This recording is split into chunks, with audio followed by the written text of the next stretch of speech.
Canes. Mackey and Judd on Score North and ScoreNorth.com.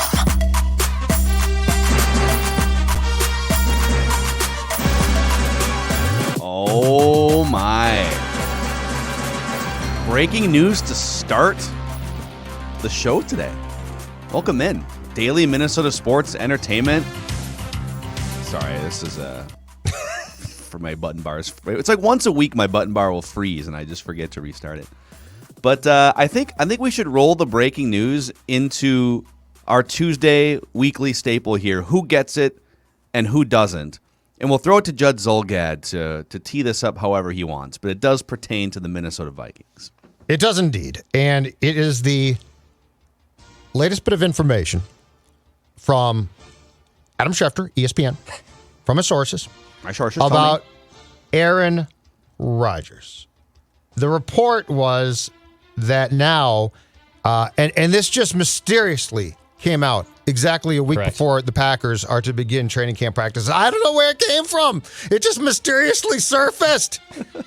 At some point in the offseason, Rodgers was offered a 2-year extension by the Packers that would have tied him to the team for 5 more seasons, which he's, 37 right now, and made him the highest paid player right now in the National Football League. This idiot franchise. All right. I'm not going to start out with who gets it. I've got some of those, but they're boring compared to this. Who doesn't get it?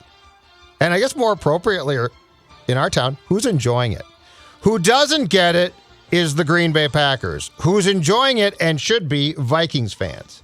So they have now leaked to Shefty from his sources in Green Bay. Sources, tell me. Sources. That they offered this extension and Rodgers didn't take it. This is another desperate attempt by Mark Murphy, and he's who I blame here, the president of the Packers. Who, by the way, if you're a Vikings fan, put him on your Christmas card list because this guy has screwed up everything he possibly can here. Really excited for his next blog on Packers.com. Well, and they told him to shut up, and now he's clearly leaking stuff, so he's not saying it publicly. And by the way, if you want juicy, next Monday, 11 a.m., I say we all meet at Lambeau Field, the shareholders meeting, the annual let's get drunk and take our piece of paper and try not to puke on that piece of paper while being informed what our team, which we own, is doing. You know how ugly that's going to get? Wait. That is? Do they serve alcohol at the shareholders meeting? That seems like a dangerous idea. I doubt they do. But all the bars are open and it's Green Bay. There are not enough Ubers and Lyfts in Green Bay to make that a safe scenario. You might if you're sober, you might want to stay off the road. That would be my advice. That's one day where I would just steer clear. But anyway, they don't get it. One, it's over, okay? Aaron Rodgers is your boyfriend or girlfriend who you're desperate to hang on to. Perhaps you did something. You stepped out. And they're like, we're done. And you're like, oh, no, I made a terrible mistake. He's done with you. He is done with you. Second of all, Mark Murphy, because I don't blame the GM Brian Gutekunst as much because I just think he's a pawn. He's just a stooge. I do, and I'll tell you why in a second. Okay, but Mark Murphy, president of the Packers, you are not in control. You are not Harrison Ford in Air Force One.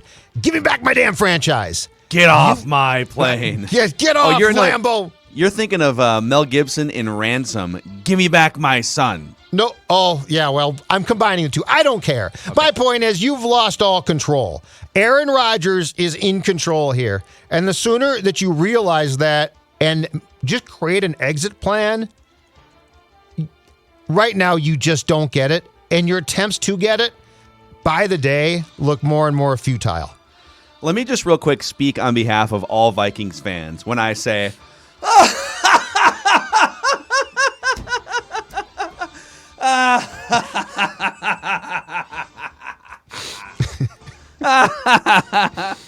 So let's go through this for a second, okay? And by the way, I'm going to pull an Eminem and 8 Mile. I know all the things you have to say against me, Packers fans. Right. Well, you guys have never won a title in 60 years. Fully aware of that. Fully aware of that. But yes. The one time that the Vikings dusted off your 39-year-old quarterback coming off arm surgery, they went to the doorstep of the Super Bowl, and if they had racked up 30 years of chances with 2 Hall of Fame quarterbacks, probably would have been a different story. So, it's great. Congratulations. Yeah, the Vikings never won a Super Bowl, but look at how badly they've botched this, okay? Let's go back to the 2020 NFL draft, the one where they drafted Jordan Love. Correct. So, Brian Gutekunst takes over the front office. And this is a collective effort here. This is LaFleur, this is Gutekunst, this is Mark Murphy. It's an organizational decision for them to trade up in the first round and draft Aaron Rodgers' replacement, okay? Rodgers' beef, best as we can tell, for 2 years has been 2 things. Number one, why are you not adding firepower to a team that's ready to win the Super Bowl? What are you doing? And 2, I'm not cooked. Really?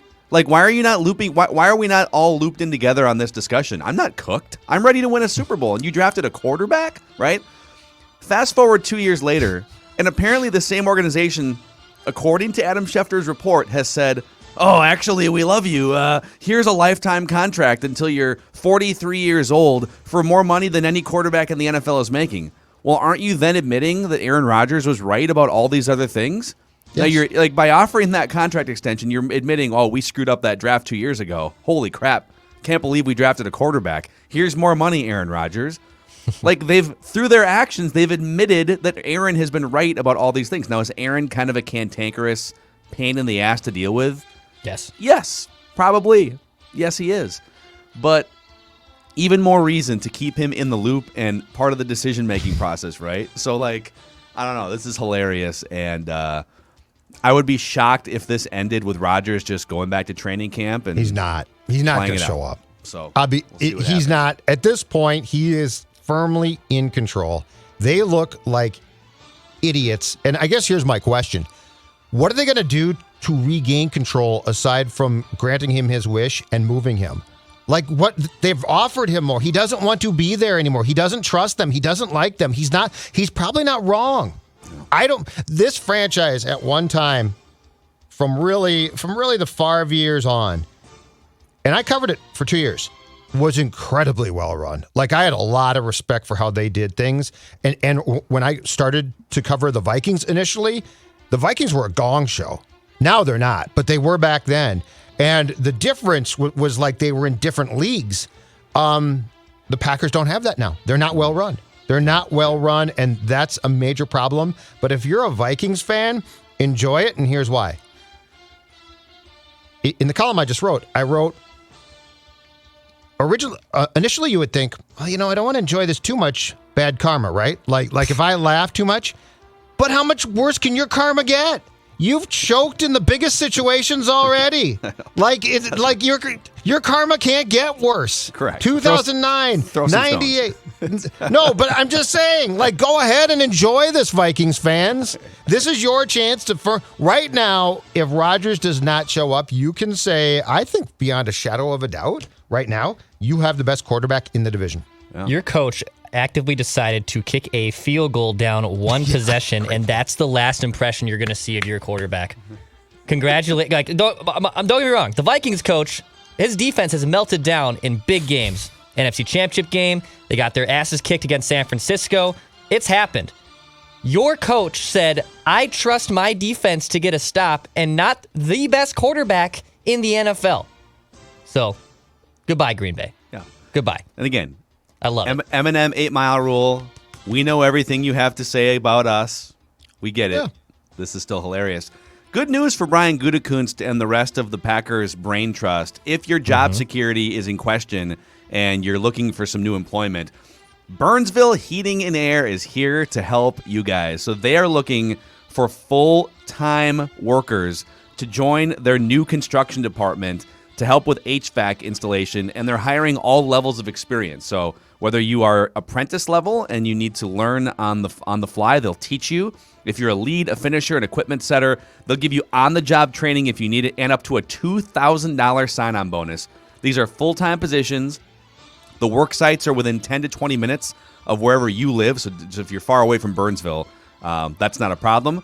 And they also offer overtime opportunities as well. So great opportunity if you've made some questionable decisions in your football front office job to maybe go on the hunt for something new. BurnsvilleHeating.com and click careers. BurnsvilleHeating.com. and click careers. All right, Declan. Who gets it? Who doesn't? I got a who gets it. In fact, this just came in 5 minutes ago. I want to say who gets it, and it's the trade rumor season in all of sports right now. Hockey trade deadline, or hockey offseason, excuse me, the baseball trade deadline. The NBA offseason's about to begin here at the finals, wrapping up. But Jeff Passan, the godfather of baseball reporting, you could say. Maybe not the godfather. Maybe Ken Rosenthal or he's definitely or not the godfather, but he's the current he's the current title holder. I would say. He's not Vito Corleone, but he's making his way up the family here. You know, he's very close to being on top of the family running this show. So he just put out 20 questions, MLB trade deadline, and his first maybe 500, 700 words, nothing but the twins, all but the twins. Excuse me, all but the twins. No twins. All but the twins. All twins stuff. All in about this the report. Twins? All about the Twins. Okay. Byron Buxton. I screwed that up. Jose Barrios. So he even says, and this is where I love this, by the way. I just love that we get more trade deadline fader, and this is where, again, who gets it? People crap on us for talking about reckless speculation. Here's Jeff Passan just throwing gasoline on the fire. And he was talking about Byron Buxton and Jose Barrios. Certainly the Twins could deal Buxton and hold Barrios, or trade Barrios and hold Buxton. But rivals expect their fates will be one and the same. He also links Buxton to Tampa Bay. He leads Buxton to maybe a bigger market like San Francisco, New York, and Boston. So I just want to say, Jeff Passan, you absolutely get it. You understand how this works. The trade deadline is about 11 days away here. I applaud you for throwing more gasoline onto this. And by the way, he's not just recklessly speculating. He's talking to sources. He's connecting dots together here. I just want to say, Jeff Passan, he absolutely gets it. And we'll get into some more of that because we're going to bring reckless speculation Thursday to Tuesday again here. There's more on the fate of Jose Barrios. There's more on the Jack Eichel sweepstakes as well. So I think, there's kind of a feeling out process between teams from like May until sort of now. But then when the Jeff Passans and Ken Rosenthals come in with very specific information, it's real. I'm a little surprised the Twins haven't. I mean, I feel like they've just been delusionally trying to cling to the notion that they can roll off like 12 wins in 15 games and let's hold off. It's like, all right, I get the deadlines tend to generate more action, but they finally now, 10 days before the trade deadline, have come to the conclusion that they should have come to a month and a half ago, and we'll see what happens. Who gets it? Giannis Antetokounmpo.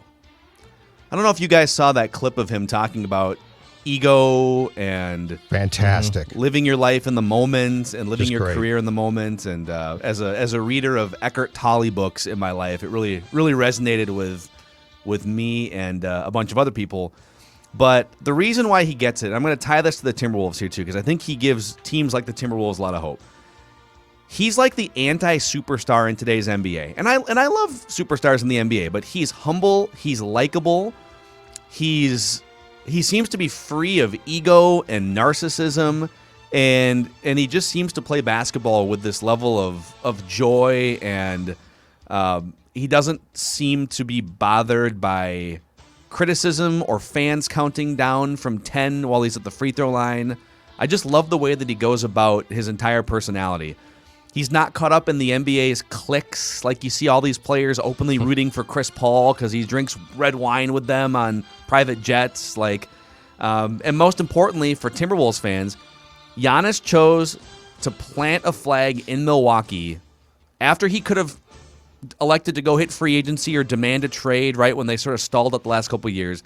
He said, no, I'm going to stay in Milwaukee. I'm going to be loyal to this mid-market franchise, and I'm going to try and keep building toward a championship. And so I think the Bucks and everything they're doing and everything they're on the verge of tonight if they win Game 6. And I'd also put the Suns to some extent in this category as kind of not a top market. It should give the Timberwolves more hope. I think up until these last couple of years, it has really felt like, boy, your upside if you're the Timberwolves is to really just get back in the thick of the Western Conference and then cross your fingers. But if the Bucks break through and win a championship with a mid-first round pick, and Chris Middleton was a second-round pick, and they've developed all these things from within, and the pieces they've added in free agency are not Durant and Kyrie and LeBron, it's very attainable guys like Drew Holiday. The Timberwolves can sign guys like Drew Holiday. He's a really good player, but he's not like unattainable. And so I just think I love the way Giannis goes about it, and I love what Giannis and the Bucks represent for our Timberwolves here. That kid or guy now, it is phenomenal how he comes off. He seems like he's 40. Like, his maturity is so high. And he just completely understands. Like, he seems like a really good guy, but he always seems like he's in control as well, too. Mm-hmm. He is really impressive. And yeah, I mean, the Bucks, this, as a I would not consider myself to be a basketball guy. I like it, but it's certainly not my favorite sport. This finals has been phenomenal. It's not just, it's the teams, it's the competition, the games. This has been so much fun to see something outside of, I don't know, the Lakers or the Heat or something like that. And to see these two teams that certainly aren't juggernauts, but they're both really exciting. They're both fun. And it gives you a little bit of that hockey feel. Like, there's more possibility now. Yeah. That we didn't have for years. Yep. Like, how long has it been, even as Milwaukee's been building this thing, and especially if you're a Timberwolves fan and you're even further away, like, your rungs on the ladder away from the 10 seed in the play-in, for God's sakes. But, like, how long has it been, if ever, have you ever felt like, as a Bucks or a Timberwolves fan, yes, you can legitimately, with full belief, win a championship? I'll bet you even the diehard Bucks fans have been watching these playoff games with a healthy dose of skepticism up until, like, game 3, game 4 against the Nets. And then it was like, oh, okay. All right. There might be something here. But it's always felt like the league is against you, and the free agency wave is against you, and the officials sometimes are against you, and even the talking heads around the country are all kind of mocking the Midwest cities and talking, like, perplexed as to why Giannis wouldn't have left for some other coastal, Los Angeles or Miami. It's like, no. Right. If the Bucks can win a championship, I think it's great for the league, and I think it's great for the hopes of, like I said, of Timberwolves fans. So absolutely, I've kind of gone from rooting for the Suns and wanting Chris Paul to win to now I'm like, no, it would be. I'm rooting for the Bucks, I think, tonight, and I think it would be awesome if they could pay it off. So, all right, back to Judd. Who gets it? Who doesn't? Who gets it? I'm going to give some credit to a guy who we have ripped on, and rightfully so, through much of the season so far, but he did the right thing last night. It didn't work out right. Rocco Baldelli, congratulations. Leaving Jose Barrios into meltdown in the 7th, which, of course, because it's a COVID-impacted double dip, is absolutely the right move. The last thing I wanted to see after Barrios threw 6 solid innings was here comes Caleb Thielbar, because we're not sure if Jose Barrios can get through here. He melted down. Excuse me, I'm getting choked up. Very choked up. Hold on a second. It's very emotional. I need to sip my coffee. Mm-hmm. Well, while you sip your coffee, I think Rocco would have taken the time to tell you, see, this is what you wanted. Look at the result. You can't send him out there for a third time through the order. He gets buzzsawed. Like, last night would have been validation for the Twins' philosophy, I think. It would have. But I still think they did the right thing. And in fact, I think Rocco got bit in the ass. Was it the second game? Saturday, against the Tigers. One of those games, I think, went into extras, and they put the runner on second, and Rocco pinch ran Nick Gordon. And Nick Gordon actually advanced to third he advanced to third on a fly ball, I think, and scored on a wild pitch, which the guy that I forget who they had taken him out for, probably wouldn't have. But then in the bottom of the inning is when Miguel Cabrera hit the fly ball that dropped between Simmons and Gordon. And I think Kepler might have caught that ball. But the point was, I still agree with putting the faster guy at second to run to try and score that run, and he did. So Baldelli's had some misfortune of late, but at least I think he is trying what I would consider to be the right thing as opposed to what he thinks is the safer thing. Mm-hmm. Last night was one of those nights, like, once every 2 months, I just, like, my body just says, you need to sleep for like 12 hours. So I actually fell asleep after the 3rd inning of that game last night, and I woke up on the couch, like, in a daze, as the White Sox hitter was circling the bases and the crowd's going nuts, and Barrios was walking off the mound, and I was like, wait, what happened? Did they leave him in for the 7th? Like, why were there runners on? What happened? What was going on? And I had the Chicago broadcast up, and they were nice. They were very happy, to say the least. Not quite as happy as Hawk Harrelson probably would have been. No. Steve Stone still rocking that color commentary. Steve Stone's still great. Mm-hmm. Pretty cantankerous, but he's he is, and he's cantankerous in real life too. I tried to talk to him a couple times. That dude is cantankerous, but I really like him as a broadcaster. All right, Dex, who gets it, who doesn't? Who doesn't get it? WWE wrestling. You do not get it. You know, we. God, I thought you guys enjoyed this. No, on Sunday I did not. Money in the Bank was good on Sunday. It was all right. It was all right, but here's the problem. Wow. The highlight of Money in the Bank is John Cena coming back. John Cena's been missing absent, I should say, from WWE TV for about a year and a half. He hasn't been on since 2020's WrestleMania. Okay. So he comes back on Sunday. It's a big thing, and he opened Raw last night apparently and still had the crowd going, and they're actually loving him.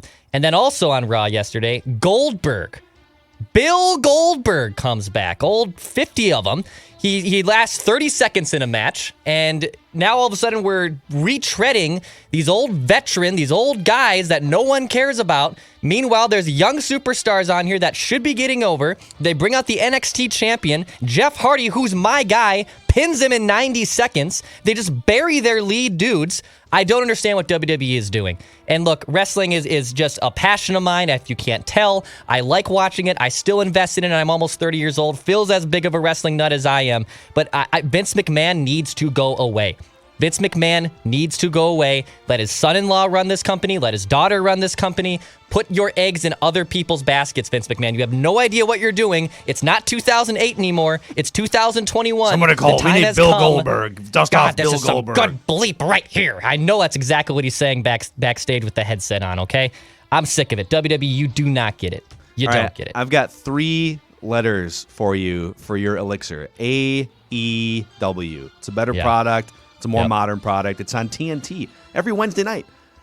AEW Dynamite. Check them out. They should pay you for that ad. That's great. What time can I check it out, Phil? I believe 7 o'clock Central Time. Judd's check it out. I got one more for you guys. Now that we got Declan all worked up, I'm going to come over the top with this one. Who gets it? I don't often say this, but ESPN executives just get it. This from ESPN.com last night. Former NFL quarterbacks Peyton Manning and Eli Manning will take part in an alternate Monday Night Football broadcast over the next 3 seasons, ESPN announced on Monday. The Monday Night Football Megacast Mega time will air on ESPN2 for 10 games in each of the next 3 seasons and will include current and former NFL players and celebrities joining the Manning brothers on the broadcast. A host has not yet been named. Throw my hat in the ring there if you guys want me, my little Manning sandwich. Steve Levy, Brian Griese, Louis Riddick, Lisa Salters, and John Perry will remain on the traditional Monday Night Football broadcast. I won't be watching that one anymore. Season. Anything for me, anything to blow up just the cookie cutter sort of formulaic approach to sports broadcasts, I'm all for. Count me in for the Manning sandwich on Monday nights. Are the Mannings going to be at the stadium or like on a couch watching the game? They will not be on location. They'll just be in some they'll have some studio or some, I don't know if it'll be like at one a couch of their homes or setup or something. Yep. Who's going to host it, do you think? Like, that's going to be a crucial role. Probably Archie at this point if you got rid of both Manning brothers in. I'm so Well, happy Cooper, that dude. I know What's Cooper's your under problem? contract with Fox. Two vanilla, great, white, boring quarterbacks. You know how boring the broadcast is right for now? it. Yeah, I mean, I'm so excited for the Manning brothers to be doing this. That's really going to Really? be getting me. You're wrong. turning on them. I know that this is a subjective opinion, but you're wrong. You're just so wrong. do you think Riddick and, I mean, my guy, Levy's a big hockey guy, but he's fine, but he's just fine. Griese, I mean, would you really rather watch them than watch them? I want a whole blow up. I want something bigger. I don't want just Peyton and Eli Manning. I want something bigger. I don't know what it is. Well, okay, I don't know what first it is. of all, I'll be this honest. This is what I wanted. Okay, you want a blow up and something bigger, but this is a blow up. They're just testing it alongside of the traditional. And Peyton Manning has been sought after as like the biggest color commentator whale that none of the networks have landed yet. So what would be bigger and more blown up than this? Something that's not these two. Something that's not. As fact is, speaking of old white people calling Your me, hate has gone too far. Oh, Peyton Manning's Royce, he's calling the hotline. Yeah, Pat keeps calling. When are we doing it? Are we going to do it soon? Yeah, you know what? He should host it. Same time. Hey, Eli, shut up. Peyton wants to talk. That's what we should get, Patrick Royce. Patrick Royce. Okay, can I give you one more? I've got Please one do. more. Yes, that would be great. Who doesn't get it? And look, this is an event I don't care about. I don't enjoy it. I don't like it being held, but it is. But right now, it makes no sense. Who doesn't get it? The Olympics, the Summer Games coming up next week. There's going to be no fans. COVID concerns now have gone from this might be a problem to, I just saw this graphic on ESPN. Over 70 confirmed COVID cases already. We haven't started at the games. All right. Among like participant, like athletes. It just said cases. So it might be people, but it's just, I mean, let's just say it's people involved. But I mean, this is such an obvious one thing. Cash grab for the TV revenue from this country that they want. But this is such a bad idea. This is such a terrible idea. You're taking people to Tokyo and by the way, I mean, this is getting worse and worse again now. Like, if you're not vaxxed or if you are vaxxed, you can still get it. Like, we are so convinced that the pandemic's done, and it's like, well, it's not really done. We're trying to get around things. But the Olympics, come on, stick a fork in this one. I feel now that I'm vaxxed No for fans. a few months, like, I don't know. I get that there's the Delta strain and stuff, but I don't know. Just if you're vaxxed, I think you should feel pretty good. You can still, obviously, there's like Jay Williams you're probably not just going to got die it on of it. ESPN. But my point is, this is a great reason to stick a fork in these games. You just want the Olympics to be done forever? There's just no. Well, personally, yes, but Yes, he anyway, You but want anyway, these you can. games to be done. But you could break. No, I'd love the Olympics to be gone, but they're not going to be. But the point is, you had to cancel them last year, which was smart. But if you're going to cancel, if you want these Olympics canceled, then do you also want the NFL season to be canceled? No, like, how because far are don't you have going to travel? Because you don't have to travel out of the country for the most part to play your football games. Oh yeah, you do. You have to travel to the southeast. You're traveling all over the place. You got to travel to Florida. Well, don't yes, you? but you don't travel to Tennessee. Tokyo. You don't travel to London. I'll take You my don't chances in Tokyo over. Now they are. I think they're going to try. Mississippi. Now they are going to try and play some games, I believe, across the pond again, which I disagree with. I would not do that. Just make it as easy as possible. I think this is just your anti-Olympic bias. And let's. Well, commander. yeah. Well, I got a reason to put a fork in them. The only reason why we're doing this crap is for television money. That's why. And I don't need it. I don't need it. Just show reruns on NBC. I'm fine with that. Just because you don't like fencing and archery and pole vaulting doesn't mean that all of a sudden we fall in love with sports we don't like. Yes, it's fun. Why do we do that? I love gymnastics. Gymnastics is great. Swimming is great. I don't Track and understand field's why it's great. like I don't. So you're saying, well, you don't care about gymnastics for the other 4 years? No, I don't. Just like, all right, I love tiramisu. Okay, it's one of my favorite desserts. I love it like 3 times a year. I don't need it every night. I don't need it every month. But like 3 times a year, I want a good tiramisu. Okay, but I'm giving you a common sense reason to put a fork in these games and try it again in 3 or 4 years. Okay? I'm giving you a great reason. I'm always looking for reasons to cancel the Olympics.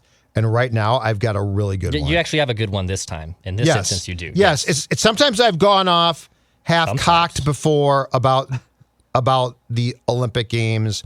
And I'm probably not right. I just feel like I'm right. In this case, I'm right. Yes. In this case, there's no reason to be doing this. All right, It's a cash grab, and the Olympic people are some of the most crooked people out there. They are. The Olympic Games people are some of the most crooked, not the athletes. The people that do the IOC. So now it's the crooked Olympic committee that doesn't but they get want it. their money. They just want their money. Let's tell them too bad. You don't get your money this time. Everyone stays home. Do you have any other thoughts on the Olympics before we? There's no reason to be doing this.